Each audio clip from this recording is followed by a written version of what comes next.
Hey folks, it's Jim. Just thought I'd review a product called the Sunforce 82156 solar floodlight slash security light. I don't know, that light in the background is pretty bright, but anyway, isn't it funny we're talking about lighting and I got the extra light on in the back. This is the product. You can see it's a motion detection security light. This motion detector is pretty awesome. It's a 60 LED super bright light. This thing will blind you if you look straight into it. It really, boy, I tell you, it is bright, man. It just really, I can't look straight into them.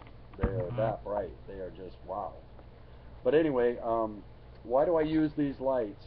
It's not because I'm a solar person as much as it saves me money. I can put this light anywhere and I don't have to pay for wiring and all the equipment and everything to run wire to where I need a light, which saves you a lot of money.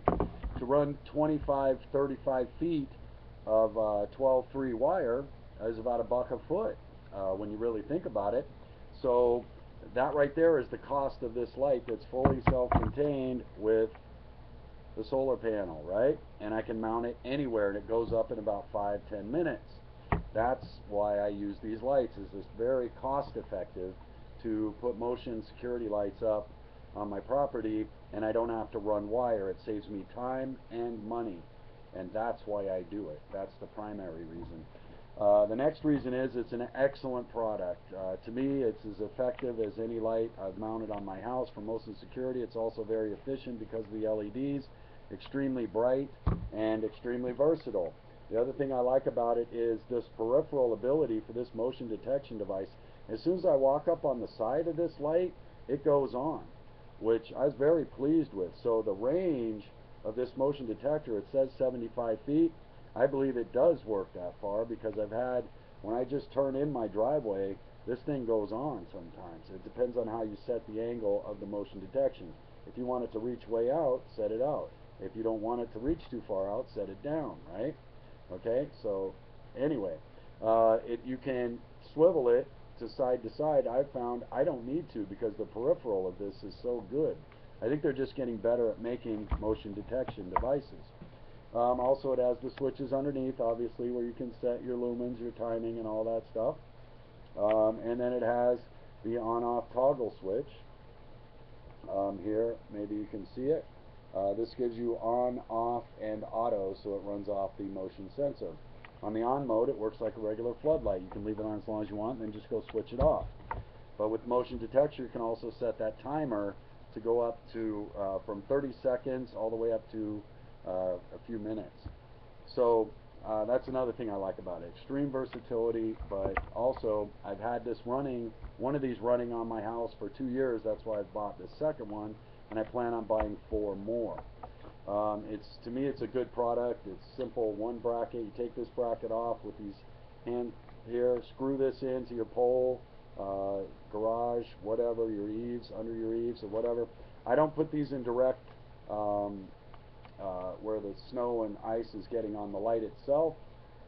I don't do that because I want to make sure these endure. They can handle it. They say they will handle weather, but I don't take the chances. So if I was mounting this out on a pole out away from the house, I would take some 8-inch flashing or something and put a little cover over it to keep snow and ice off the light, and that way I'm guaranteed multi-year function of this. It has endured 30 below and still keeps on working. They put NiCads in them, and it seems to work. But now the third point I want to make about this, and the reason why I get this particular light, or a light like this, is because it runs off of AAA batteries. Again, 1.5 volt AAA batteries, NiCads, or you can change them over to lithium ions, whatever, as long as it's 1.5 volt. So it matches your charger of your 5-watt charging panel. Okay, and that's the beauty of it. I can replace these batteries should they fail. It's not a special battery that's going to cost me 30 bucks to replace. It is a very simple, easily acquired battery, and I have tons of them in my house because everything I buy runs off AA, AAA, NiCads, or lithium ion 1.5 volt. That's just a little bit of information. Take what you want, leave the rest. But seriously, think about that. If all your lights are running on the same batteries, guess what? You only have to buy one group of batteries and a couple of chargers to make sure all your units are running. And that's the way I think. I use the old acronym KISS, keep it simple, stupid, so I don't have to run and know 10 different batteries and be searching around for everything. And if we ever do have an SHTF scenario, there are billions of AA, AAA batteries out there. There aren't a whole lot of specialized batteries out there, okay?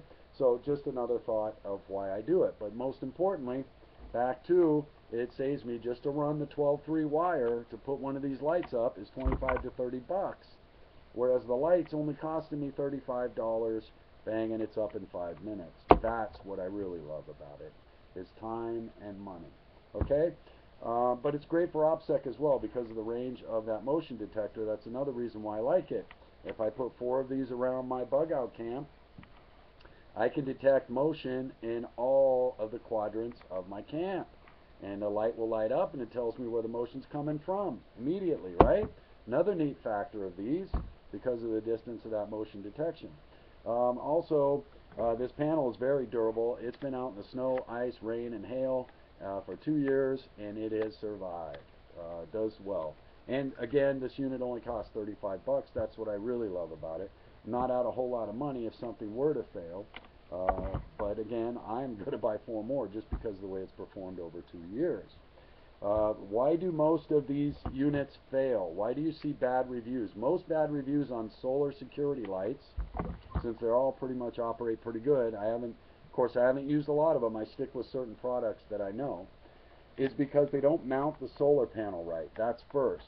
The solar panel you need to change as the sun tracks on the horizon. In Maine right now, the sun's tracking low, so I have to set the panel up like this to get maximum solar penetration.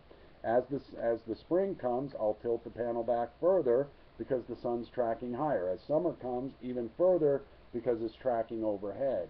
Do you see what I mean? And that's where a lot of people mess up. You don't get maximum charge if you don't set your panels right. So that means 4 times a year you need to adjust your panel. And that's where most people who deal with solar go wrong. They don't know this, or no one told them about it, or whatever the reason. But now you know.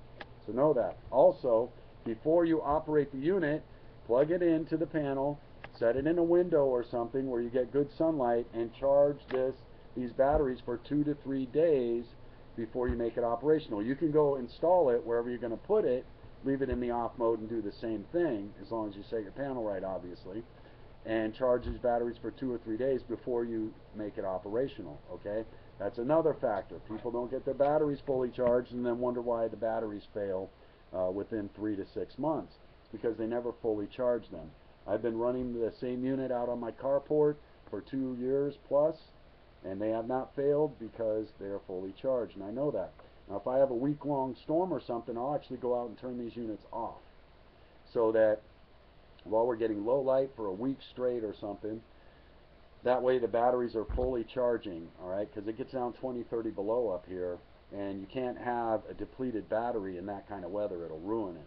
So that's another factor. Make sure that your batteries, if they're being used a lot, get fully charged somewhere along the line, and the simple way to do that is to turn the unit off so it's not exhausting itself in low light periods for extended periods. Anyway, but those are the reasons why I have these lights. And again, this is super powerful 60 LEDs. So far, it has operated flawlessly for 2+ years out of my place here in Maine, where we get, again, 20, 30 below zero at times. The solar panel has endured phenomenally. Most solar panels will. They're all built pretty good. Some are junk, obviously, but most of these that I found for this company are built well. Easy to install, cost effective, and a really good product. And again, remember that I buy everything so it's all the same batteries, 1.5 volt AA batteries. Runs just about everything in my house. My internal security lights or power outage lights, my external lights, they're all running off the same thing. So I only need one type of charger so I can get a backup for that. And I've got multiple batteries to run all my stuff and backups for them. I'm not running around looking for a bunch of different batteries. But those are the reasons why, another reason why I get this particular unit or unit like it. is to stay in the same battery zone, okay? But anyway, I hope you enjoyed the review. Again, it's the Sunforce. There are others out just like it. Check Amazon again, 35 bucks. I get nothing for doing these reviews. I do them to help others with products that I happen to have found that are very good. And anyway, experience, strength, and hope. Jim out.